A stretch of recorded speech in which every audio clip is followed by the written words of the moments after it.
Now, if you are so confident and competent in focusing your attention on something, like you have the physical table in front of you or the physical screen in front of you where you see the faces of other people,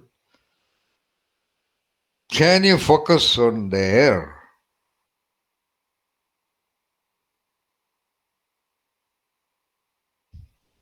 Can you focus your attention on the air? Where will you focus?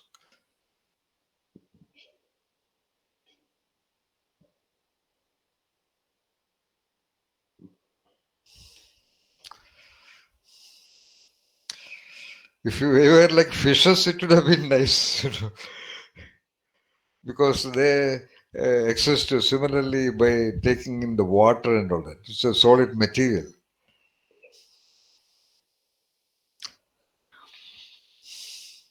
What do you think? Can you ever focus your so-called attention on that definitely present thing? Thing meaning that whatever element. No, no, air. We do it by focusing on our breath. But then are you not feeling that feeling on the side walls of the nostrils, or do you feel the air itself? Feeling on the side walls of the nostril. Yeah, actually, yeah.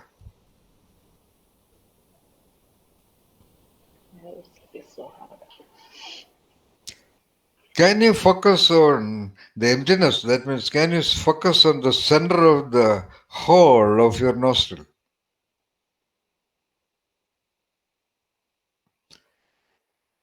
At least there, if you are able to, the so-called air is present there.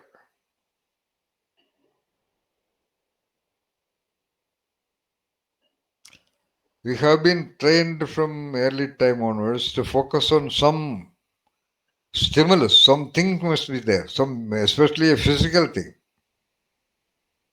or a physical feeling, a sensation. Something must be there, especially visible or sensible by any of the sense organs.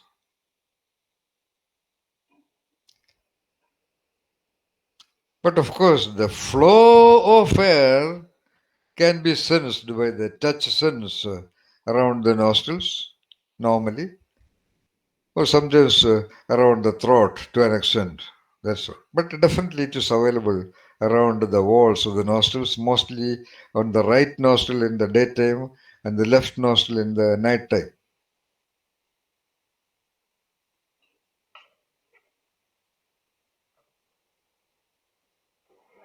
But uh, you cannot see your face, as I told you. So, even if you want to focus your attention on the center of the relatively circular hole of your nostril, it is not easy because you cannot fix your gaze. You have to fix your gaze at least. So, by your projection, because of your familiarity with the way of your nostrils, will you be able to focus that center point, the tip of the pencil of your attention at the middle of the hole of your nostrils? Or can you at least project? Can you imagine that your attention is sort of moving around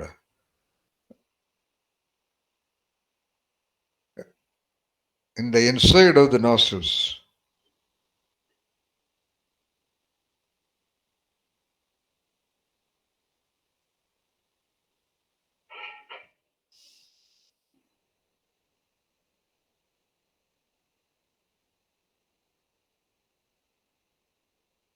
It is possible, definitely.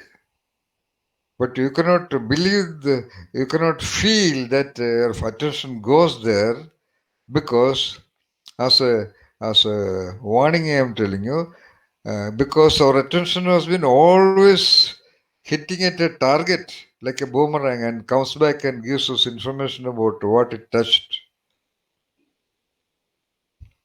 Here we do not get any such clues where it touched. because it is the center point of the hub of the nostril.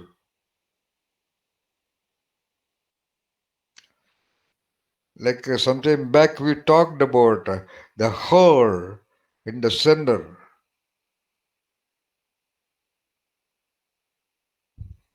gives the meaning to the existence of the wheel. 30 spokes converge on the hub of a wheel, and the wheel is used by that which is not the whole. H-O-L-E, whole. And you can imagine, you have to imagine with all your creative flexibility. You have to get out of the conventional images of a wheel, and you can look at your entire body as a wheel turning around that whole where the axle of the universe of air is fixed upon.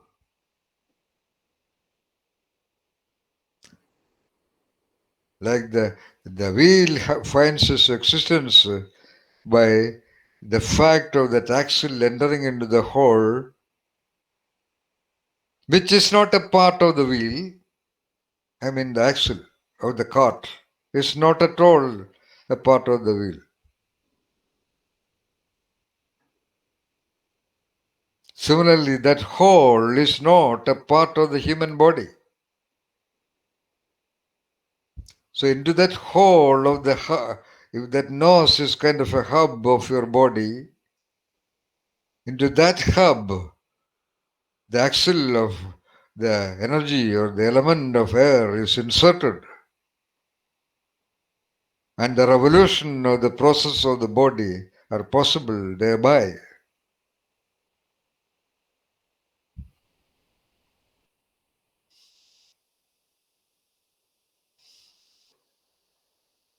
The entire movements of the blood cells and the movement processes in the muscles and everywhere, they are all possible actually because of the air, the axle of air entering into the body through the hole of the nostrils.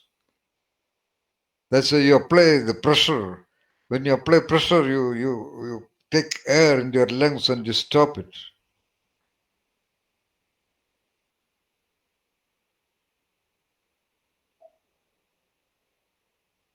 So your flexibility engine should be that capable to see the entire body as a kind of a wheel or as something which rotates around the axle of air.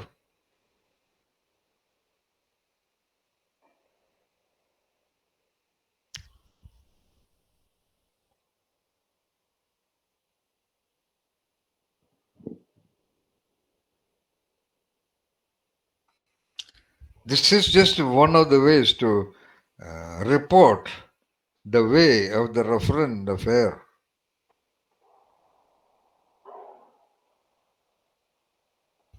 That's why the so-called highly corrupt term,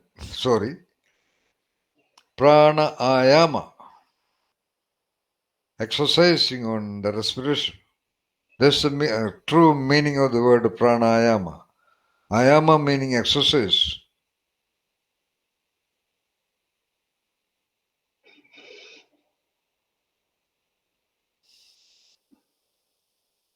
So in order to benefit out of that wonderful axle of this universe, you should have the flexibility to open up your body into a two-dimensional space with a little bit of three-dimension, like a little bit of a three-dimension of the wheel. A wheel is not as thin as a paper. So a little bit of a two-dimension, but you have to open up and expand the map of the territory of the body, if you want, in the form of a circular figure, which is almost rotating. But it is not actually a rotation, kind of an oscillating, like what you call some of the plaything in the gardens, like a what you call? What Yeah. is the English word for unyan? Swing. Ah, yeah, like a swing to begin with. And if the swing is really managed, the swing will go round and round and round. But your conditioned familiarity with the different shape of the body, trapped by the visible shape of the body,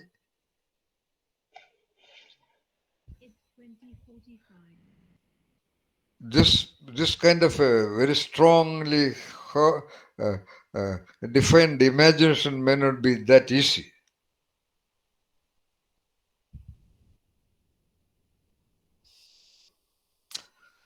Please do not underestimate imagination,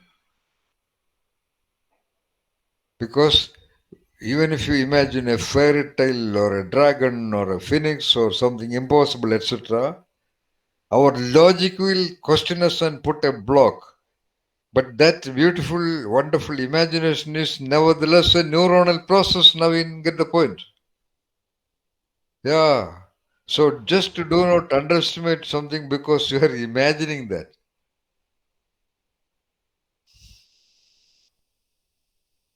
The entire world is completely blocked by many of the misconceptions about. In fact, I would say almost everything is misconceived. That's why the Rishis said, Ajnana Timiranthasya. The Rishis said the human beings are Timiranthasya. Timira meaning a serious illness of the eye, a cataract or something like that. Okay? Blindness, anyway. Anyway, Timiram is an illness of the eyes which causes blindness. I don't know what is the precise English language word for that. Ajnana Timiranthasya. What is the Ajnanam here? Not what people normally think. That basic, that 100%, almost, I would say almost 100% of the truths of existence are uh, uh, completely misinterpreted and misrepresented by the world of human so-called knowledge and sciences and technologies, because they function certain artificial things here. That's all. Again, by using the five elements only, all these so-called advanced technologies, including the what you call so-called Delta virus, work by this fundamental process of the nature only. So it is you take all your freedom because nobody is going to question you. Take all your freedom to imagine you as a great angel. I'm just changing the topic. Imagine what's wrong. Why there's a block. Imagine you as a brilliant angel, but all the time close your eyes. Because our eyes are trained to be locked, bolted with the stupid physical stimuli around. We continue to look around all the time. But what new thing we all see most of the time now in right? In fact, I would say you can remain the daytime 90% of the time with the closed eyes. Because most of the things, they're all familiar. You need to Right. open your eyes only to look at something really new. So I just mentioned that. And every day you exercise your imagination, just like that, flying around, or going around with wings of a parrot, or wings of an eagle, or wings of a whichever bird you love, or move around with the body of a tiger, or a leopard, or an elephant, or a snake, or a cat, or a butterfly. Why not?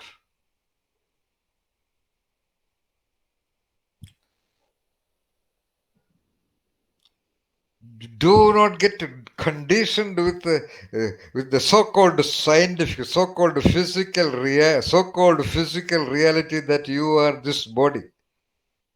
Yeah, that body is there, but you are not constrained by the physical realities of the body, evidenced by your being, evidenced by your very ordinary consciousness. Now, am I right? So you can think like you're moving forward and backward. on the with the nostrils fixed on to the axle of air, because that will be more conducive, because the movement of the lungs will help you.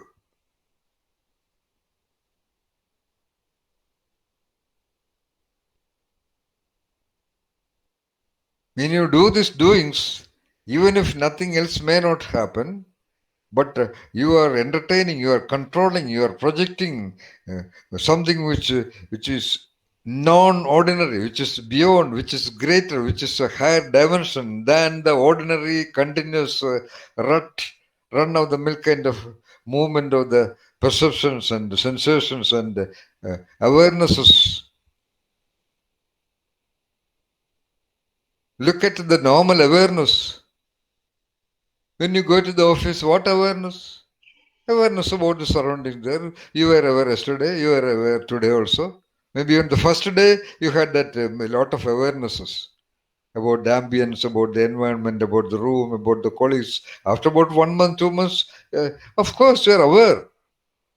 But then there is nothing new, nothing variation happening. There is no revolution and rotation of the earth. See, there is no revolution and rotation of the earth. That is the you that spoke of your existence. Though we named it like that,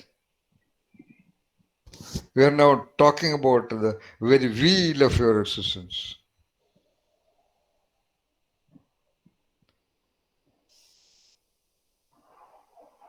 Of course, it has the spokes also. We are beginning with the center point of nothingness,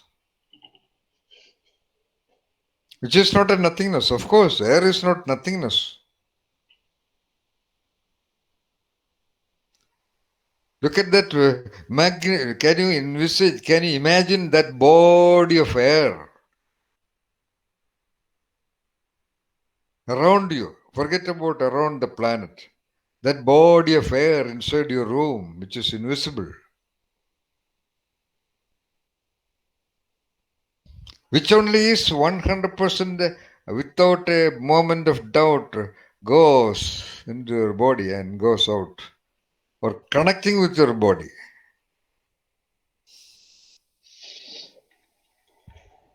That hub entering into your body.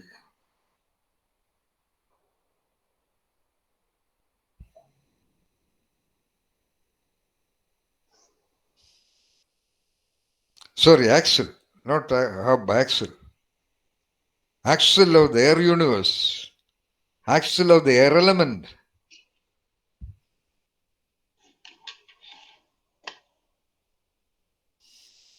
Upon which that nostril is holding on.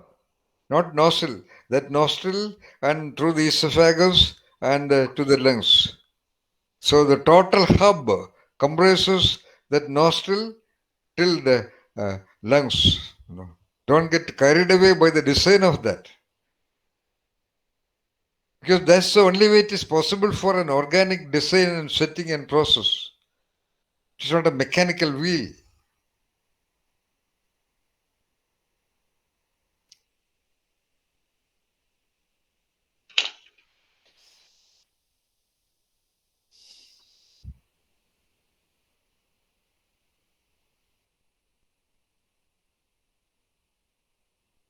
And like a wheel is spinning around the axle,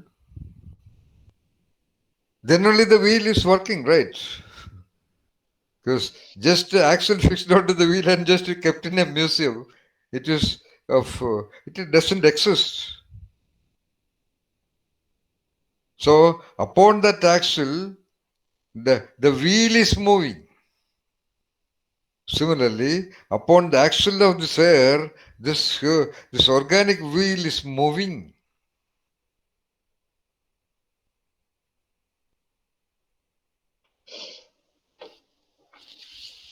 What we are primarily doing is engaging your consciousness, engaging your attention with that wonder of existence. That's all. These are all things that you knew already, but we are looking at it from a creative vantage point. Creative vantage point meaning looking at it with an attention by which new neuronal networks are created. Now you can have a different feeling of your relatedness with the elemental universe, which is the ultimate truth. Satyameva Jayate. That is the truth,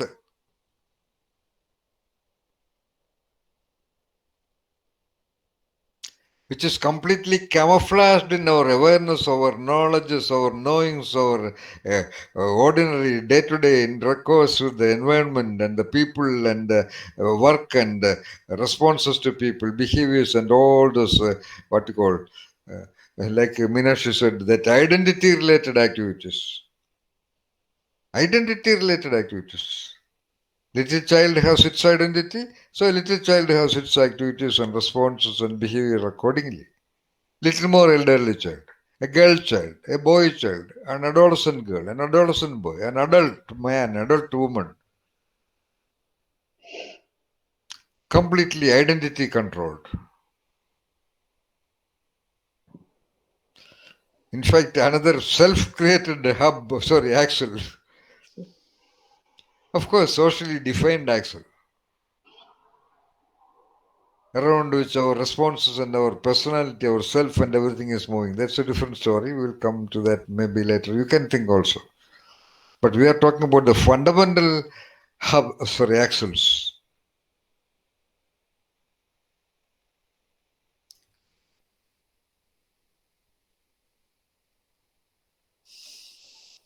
So air is going in and going out are all, it's only one of the ways to think about it. That's the way you feel about it. That's the way the sensations are controlling your perception.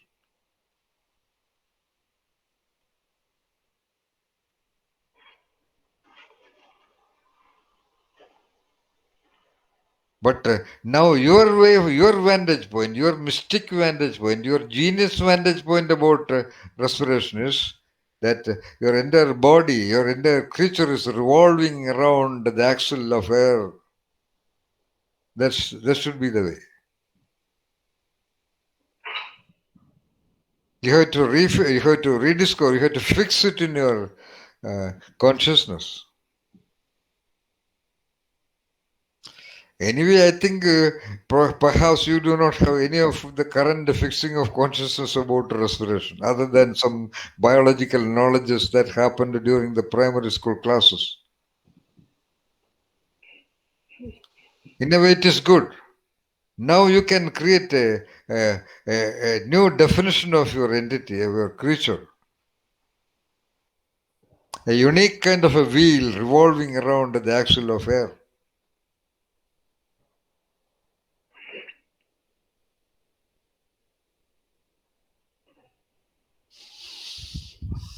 Okay, air. Which is the next one? Okay, Water. Fire. Water. all right. Okay.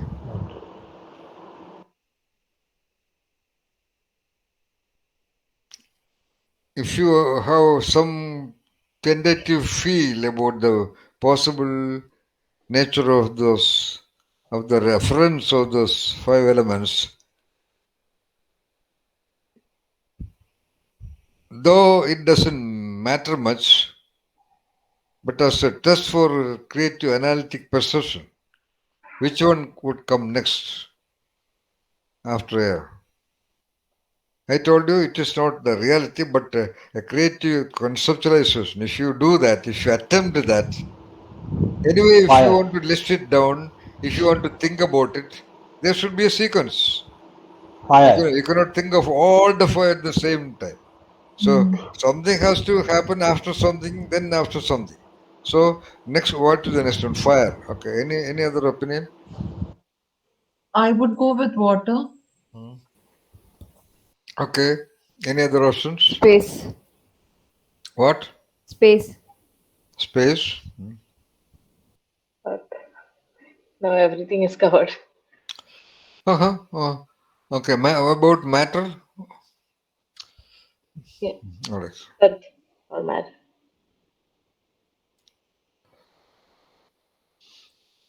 Or normally it's also called in conventional Indian concept, it is Bhumi. I mean the Yeah. earth. Yeah.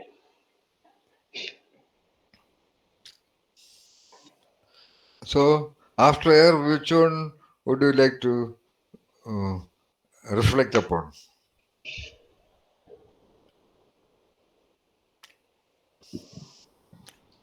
So Naveen said fire.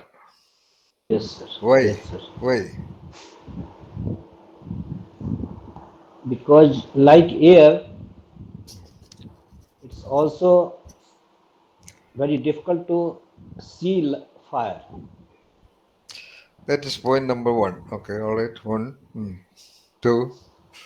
That is the sole reason why you say fire can be second in sequence.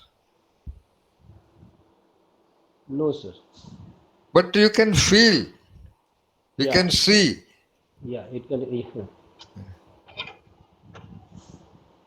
Okay. Anything else? Any other reason why it is second? So if you have to identify the second, you should have also view on the third, fourth, and fifth. Then only you can talk which is the second. Yes, sir. Yeah. What did Vinash say? I said water, Why? and the reason I said it was that liquid form runs through my body and is so essential for me. I feel it when Essential I'm. is. They're Yeah, all okay, I see. All right. essential, but Oh, I no, no, felt no, like, okay, okay. Yeah, no, no, no. All are essential, but liquid is more essential. Agreed, agreed. yeah, I So, feel the so you mean to thirst say that and liquid reminds is. me of water. You mean to say that some kind of a liquidity, liquid aspect is present throughout your body. Therefore, it Yes, is the second. All right. yes. Then Nitya, you said something else. So I was the last, so I said Earth. Just because you are the last, you said Earth. Yeah, all other elements are already told, so I think Oh, that is the parameter by which you identify the second in importance. Huh? no, all the answers were told, so No, then the no. remaining. What Nitya, you don't have to vary your perception about the second. You don't have to Yeah, reserve it or postpone it because somebody else said it also. Anyway, all yeah, right. yeah, yeah. But if you focus on Earth, can you say some logic by which Earth is the second? Earth is the most visible because if I think about my existence, that's the most uh, experienceable, It is because of visibility and experienceability. Is that so? and it gives the form to this existence. All right. Mhm.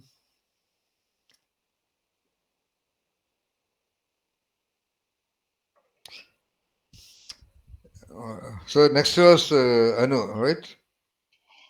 Anu said space. What is Yeah. your logic? Yeah. Actually, I feel space should have been the first one because everything else exists in space. Yeah, you have a point there, yes.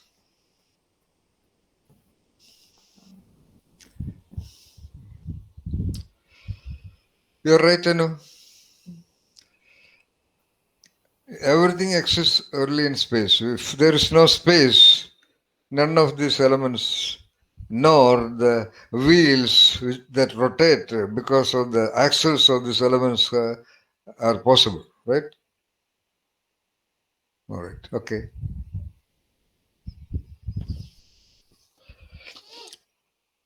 If, all right, space is the primary template, like the empty mind upon which everything is written, right? Yeah, all right, accepting that, why air is put first? Especially these elements and their relationship with the human organism, uh, to my knowledge, is first mentioned by the super geniuses of Ayurveda. By the way, Ayurveda is not completely understood. like the Rik, Yajus, Sama, Atharva. Ayurveda also is a Veda. Veda meaning absolute wisdom. It is wisdom about existence. Ayur meaning to exist. Ayur actually means to come into existence. What you know as the treatment or therapy methods, they are just a branch of Ayurveda only, Anuradha, for everyone to know.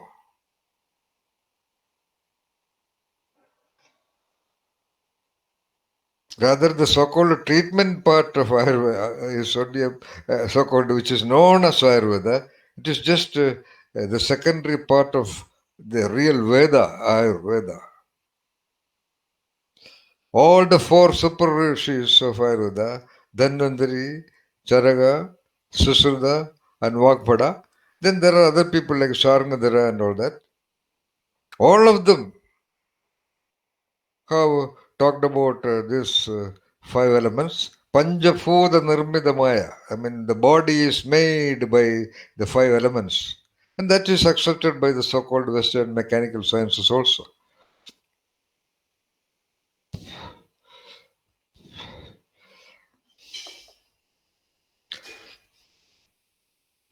Because the very entity, though space is the primary, the entity is entering into a space, of course, space of the womb, for example. That entity itself becomes uh, a so-called aspect which is going to exist by the other elements. All right, that comes into rotation and revolution by air.